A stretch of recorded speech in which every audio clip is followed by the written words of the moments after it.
ಮಾಜಿ ಪ್ರಧಾನಿ ಎಚ್.ಡಿ. ದೇವೇಗೌಡರ ರಾಜ್ಯಸಭಾ ಅವಧಿ ಕೊನೆಯಾಗ್ತಾ ಇದೆ. प्रेम हमारे साथ की है, मोहब्बत हमारे साथ, शादी मोदी साहब के साथ की. ನರೇಂದ್ರ ಮೋದಿ ಅಮಿತ್ ಶಾ ಅವರಿಗೆ ದೇವೇಗೌಡರನ್ನ ಯಾಕೆ ರಾಜ್ಯಸಭೆಗೆ ಮತ್ತೆ ಕರೆಸಿಕೊಳ್ಬೇಕು ಅಂತ ಅನ್ನಿಸ್ತು? ಕರ್ನಾಟಕವನ್ನು ಗೆದ್ದುಕೊಳ್ಬೇಕು ಅಂದ್ರೆ ನರೇಂದ್ರ ಮೋದಿ ದೇವೇಗೌಡರನ್ನ ವಿಶ್ವಾಸಕ್ಕೆ ತೆಗೆದುಕೊಂಡ್ರೆ ಅದು ಸುಲಭ ಆಗುತ್ತೆ. ಮಾಜಿ ಪ್ರಧಾನಿ ಎಚ್.ಡಿ. ದೇವೇಗೌಡರ ರಾಜ್ಯಸಭಾ ಅವಧಿ ಕೊನೆಯಾಗ್ತಾ ಇದೆ. ಅವರ ರಾಜ್ಯಸಭಾ ಅವಧಿ ಜೂನ್ 25ಕ್ಕೆ ಕೊನೆಯಾಗಲಿದೆ. ದೇವೇಗೌಡರು ರಾಜ್ಯಸಭೆಯಲ್ಲಿ ತಮ್ಮ ಮುತ್ಸದ್ದಿತನವನ್ನು, ತಮ್ಮ ಗಟ್ಟಿತನವನ್ನು ತೋರ್ತಾ ಮಾತನಾಡೋದು ಈ ಬಜೆಟ್ ಅಧಿವೇಶನಕ್ಕೆ ಮುಗಿದು ಹೋಗಲಿದೆಯಾ? ಇಲ್ಲ, ಹೀಗಾಗಬಾರದು ಅಂತ ದೇಶದ ಪ್ರಧಾನಿ ಸ್ವತಃ ನರೇಂದ್ರ ಮೋದಿಯೇ ದೇವೇಗೌಡರ ಬಗ್ಗೆ ಹೆಚ್ಚಿನ ಕಾಳಜಿಯನ್ನು ತೆಗೆದುಕೊಂಡಿದ್ದಾರೆ. ಬರುವ ದಿನಗಳಲ್ಲಿ ರಾಜ್ಯಸಭೆಗೆ ದೇವೇಗೌಡರನ್ನು ಮತ್ತೆ ಕರೆಸಿಕೊಳ್ತಾರೆ ನರೇಂದ್ರ ಮೋದಿ. ಅದು ಮತ್ತೊಮ್ಮೆ ರಾಜ್ಯಸಭೆಗೆ ಯಾವುದೇ ರಾಜ್ಯಗಳಲ್ಲಿ ಆಯ್ಕೆ ಸಿಕ್ಕಾಗ ಆಯ್ಕೆ ಮಾಡುವ ಮೂಲಕ ಅನ್ನುವಂಥದ್ದು ಸದ್ಯ ಹರಿದಾಡ್ತಾ ಇರುವಂಥ ಸುದ್ದಿ. ಹಾಗಾದರೆ ನರೇಂದ್ರ ಮೋದಿ ಅಮಿತ್ ಶಾ ಅವರಿಗೆ ದೇವೇಗೌಡರನ್ನು ಯಾಕೆ ರಾಜ್ಯಸಭೆಗೆ ಮತ್ತೆ ಕರೆಸಿಕೊಳ್ಬೇಕು ಅಂತ ಅನ್ನಿಸ್ತು? ದೇವೇಗೌಡರ ಅಗಾಧ ಅನುಭವ, ಜೊತೆಗೆ ದೇಶದಲ್ಲಿ ಇರುವಂಥ ಏಕೈಕ ಮಾಜಿ ಪ್ರಧಾನಿ, ಹಾಗೆ ಅವರು ಸದ್ಯ ರಾಜಕೀಯದಲ್ಲಿ ಇನ್ನೂ ಕೂಡ ಆ್ಯಕ್ಟಿವ್ ಆಗಿದ್ದಾರೆ, ಮಾತಾಡ್ತಾ ಇದ್ದಾರೆ ಚೆನ್ನಾಗಿ. ಆರೋಗ್ಯ ಕೂಡ ದೇವೇಗೌಡರ ಆರೋಗ್ಯ ಸುಧಾರಿಸಿದೆ. ಕಳೆದ 2 ವರ್ಷಗಳಲ್ಲಿ ದೇವೇಗೌಡರ ಆರೋಗ್ಯ ಸ್ವಲ್ಪ ಹದಗೆಟ್ಟಿತ್ತು, ಆದರೆ ಈಗ ಮತ್ತೆ ಆ್ಯಕ್ಟಿವ್ ಆಗಿದ್ದಾರೆ. ರಾಜ್ಯಸಭೆಯಲ್ಲಿ ಗಟ್ಟಿ ಧ್ವನಿಯಲ್ಲಿ ಮಾತಾಡ್ತಾ ಇದ್ದಾರೆ. ಇಂತಹ ಅಗಾಧ ಅನುಭವ, ದೇಶವನ್ನು ಆಳಿದಂಥ ಅನುಭವ ಇರುವಂಥ ಏಕೈಕ ಪ್ರಧಾನಿ, ಈಗ ಮಾಜಿ ಪ್ರಧಾನಿಯಾಗಿರುವಂಥವರು, ಅವರನ್ನು ಉಳಿಸ್ಕೊಳ್ಬೇಕು, ರಾಜ್ಯಸಭೆಗೆ ಮತ್ತೆ ಕರೆಸಿಕೊಳ್ಬೇಕು ಅನ್ನೋಂಥ ಮನಸ್ಸು ನರೇಂದ್ರ ಮೋದಿ ಅವರಿಗಿದೆಯಂತೆ. ಇದು ಯಾವ ಕಾರಣಕ್ಕೆ? ದೇವೇಗೌಡರನ್ನ ಯಾಕೆ ಮತ್ತೆ ರಾಜ್ಯಸಭೆಗೆ ಕರೆಸಿಕೊಳ್ಳೋಕೆ ವಿಚಾರ ಮಾಡಲಾಗ್ತಾ ಇದೆ? ಈ ವಿಚಾರವಾಗಿ ಒಂದಷ್ಟು ಚರ್ಚೆಗಳು ಶುರುವಾಗಿವೆ.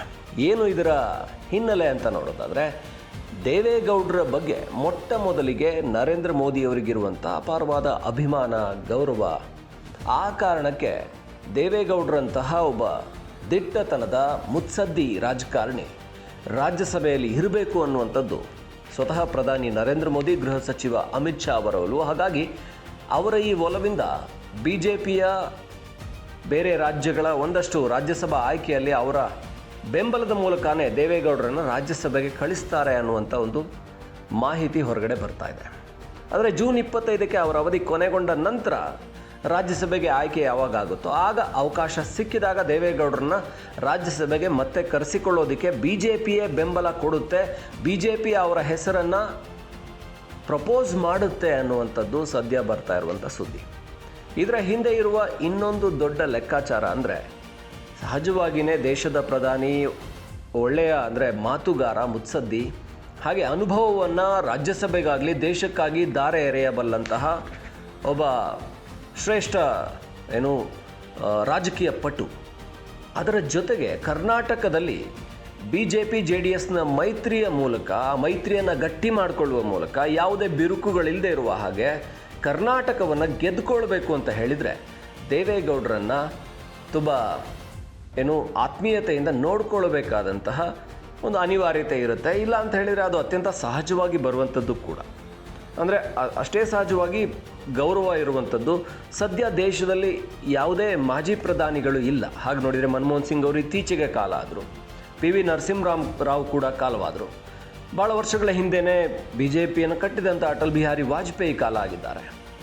ಯಾವುದೇ ಮಾಜಿ ಪ್ರಧಾನಿಗಳು ಇಲ್ಲದೆ ಇರುವಂಥ ಸಂದರ್ಭದಲ್ಲಿ ಕಷ್ಟ ಕಾಲದಲ್ಲಿ ಒಂದಷ್ಟು ಸಲಹೆಗಳನ್ನು ತೆಗೆದುಕೊಳ್ಳೋದಿರ್ಬೋದು, ಇಲ್ಲ ದಿಟ್ಟ ನಿರ್ಧಾರಗಳನ್ನು ತೆಗೆದುಕೊಳ್ಳುವ ವಿಚಾರದಲ್ಲಿರ್ಬೋದು, ದೇವೇಗೌಡರ ಸಹಕಾರ ನರೇಂದ್ರ ಮೋದಿ ಅವರಿಗೆ ಬೇಕಾಗಿಯೇ ಆಗುತ್ತೆ.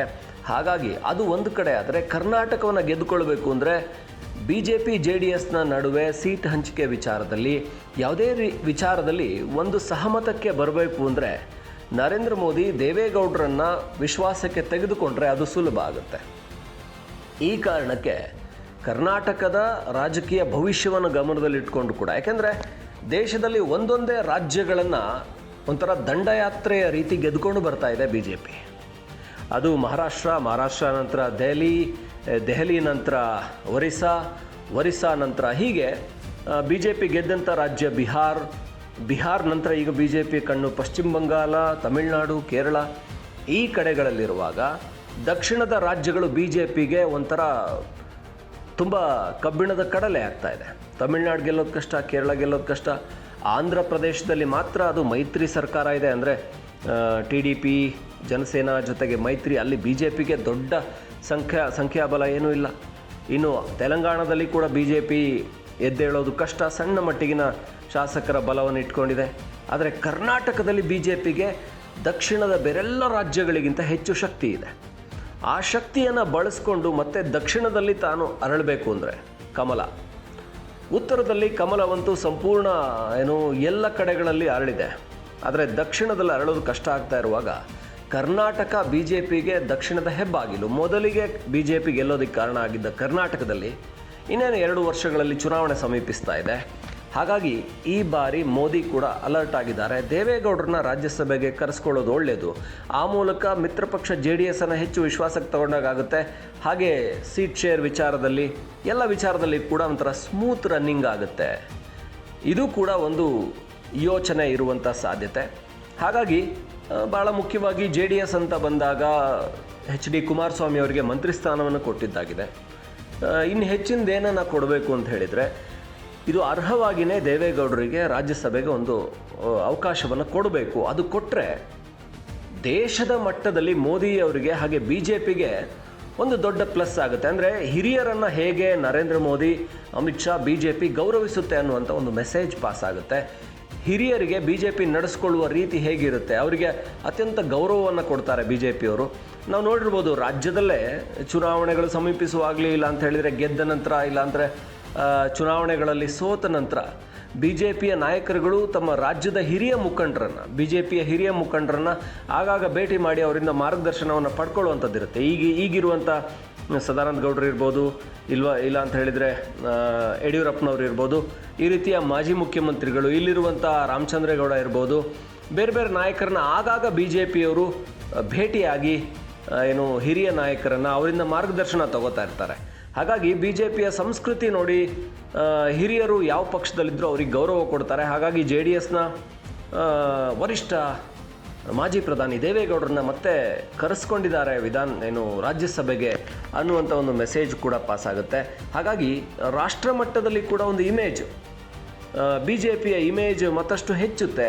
ಇದೆಲ್ಲವನ್ನು ಗಮನದಲ್ಲಿಟ್ಕೊಂಡು ಮೋದಿ ಮತ್ತು ಅಮಿತ್ ಶಾ ದೇವೇಗೌಡರನ್ನು ಜೂನ್ 25 ಅವರ ಅವಧಿ ಮುಗಿದ್ರೂ ಕೂಡ ಅವರನ್ನು ರಾಜ್ಯಸಭೆಗೆ ಮತ್ತೆ ಕರೆಸಿಕೊಳ್ಳುವಂಥ ಒಂದು ವಿಚಾರವನ್ನು ಮಾಡ್ತಾ ಇದ್ದಾರೆ.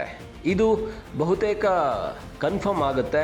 ದೇವೇಗೌಡರು ಯಾವುದಾದ್ರೂ ಒಂದು, ಈಗ ನಮ್ಮ ರಾಜ್ಯದಿಂದ ಹೇಗೆ ನಿರ್ಮಲಾ ಸೀತಾರಾಮನ್ ಅವ್ರನ್ನ ರಾಜ್ಯಸಭೆಗೆ ಕಳಿಸಿದ್ದಾರೋ ಅದೇ ರೀತಿಯಲ್ಲಿ ಬೇರೆ ರಾಜ್ಯಗಳಲ್ಲಿ, ಇಲ್ಲಾಂದರೆ ಕರ್ನಾಟಕದಲ್ಲಿ ಅವಕಾಶ ಸಿಕ್ಕಿದರೆ ಅವ್ರನ್ನ ರಾಜ್ಯಸಭೆಗೆ ಕರೆಸ್ಕೊಳ್ಳೋದಂತೂ ಬಹುತೇಕ ಖಚಿತ ಅಂತ ಸುದ್ದಿಗಳು ಬರ್ತಾ ಇದ್ದಾವೆ. ಹಾಗಾಗಿ ದೇವೇಗೌಡರು ಕೂಡ ಕಳೆದ 2-3 ವರ್ಷಗಳಲ್ಲಿ ತೀವ್ರ ಒಂಥರ ಅನಾರೋಗ್ಯ ಅವ್ರಿಗೆ ಕಾಣಿಸ್ಕೊಂಡಿತ್ತು. ಹಾಗೆ ನೋಡಿದರೆ 2019 ನಂತರನೇ ಅವರಿಗೆ ಚುನಾವಣಾ ಪ್ರಚಾರಗಳು, ಈ ಸಕ್ರಿಯ ರಾಜಕಾರಣದಲ್ಲಿ ಓಡಾಟ, ಭಾಷಣಗಳು, ಇದೆಲ್ಲ ಕಷ್ಟ ಆಗ್ತಾಯಿತ್ತು. ಭಾಷಣ ಮಾಡುವಂಥದ್ದು, ರ್ಯಾಲಿ ಮಾಡುವಂಥದ್ದೆಲ್ಲ ವೀಲ್ ಚೇರ್ನಲ್ಲಿ ಓಡಾಡಿ ಚುನಾವಣೆ, ನಿಖಿಲ್ ಸುಮಲತಾ ಅವರ ಚುನಾವಣೆ 2019ರಲ್ಲಿದ್ದಾಗ ಮಂಡ್ಯದಲ್ಲಿ ವೀಲ್ ಚೇರ್ನಲ್ಲಿ ಬಂದು ಭಾಷಣ ಮಾಡಿದ್ದು. 2018ರಲ್ಲಿ ಕೂಡ ಅನಾರೋಗ್ಯದಿಂದ ಪ್ರಚಾರ ಕಷ್ಟಪಟ್ಟಿದ್ದೆಲ್ಲ ಕಾಣಿಸ್ತಾ ಇತ್ತು. ಆದರೆ ಈಗ ಚೇತರಿಸ್ಕೊಂಡಿದ್ದಾರೆ, ಈಗ ಸುಧಾರಿಸ್ಕೊಂಡಿದ್ದಾರೆ. ದೇವೇಗೌಡರು ಮತ್ತೆ ಶಕ್ತಿ ತಗೊಂಡಿದ್ದಾರೆ. ಹಾಗಾಗಿ ದೇವೇಗೌಡರನ್ನ ಅವರು ಇರುವವರೆಗೂ ಕೂಡ, ಅವರ ರಾಜಕೀಯ ಜೀವನ ಸಕ್ರಿಯವಾಗಿ ಇರೋವರೆಗೂ ಕೂಡ ಅವ್ರನ್ನ ದೇಶದ ಮಾರ್ಗದರ್ಶನಕ್ಕೆ ಬಳಸ್ಕೊಳ್ಬೇಕು ಅನ್ನುವಂಥ ವಿಚಾರವಂತೂ ಸ್ಪಷ್ಟವಾಗಿ ಕಾಣಿಸ್ತಾ ಇದೆ. ಯಾವುದೇ ಸುದ್ದಿಯ ಅಪ್ಡೇಟ್ ಅನ್ನ ಮಿಸ್ ಮಾಡ್ಕೊಳ್ಬಾರ್ದು ಅಂದ್ರೆ ಈಗ್ಲೇ ಒನ್ ಇಂಡಿಯಾವನ್ನ ಸಬ್ಸ್ಕ್ರೈಬ್ ಮಾಡಿ. ನಿಮಗೆ ಬೇಕಾದ ಭಾಷೆಯಲ್ಲಿ ಎಲ್ಲಾ ಸುದ್ದಿ ತಿಳಿಬೇಕು ಅಂದ್ರೆ ಒನ್ ಇಂಡಿಯಾ ಆಪ್ ಅನ್ನ ಡೌನ್ಲೋಡ್ ಮಾಡ್ಕೊಳ್ಳಿ.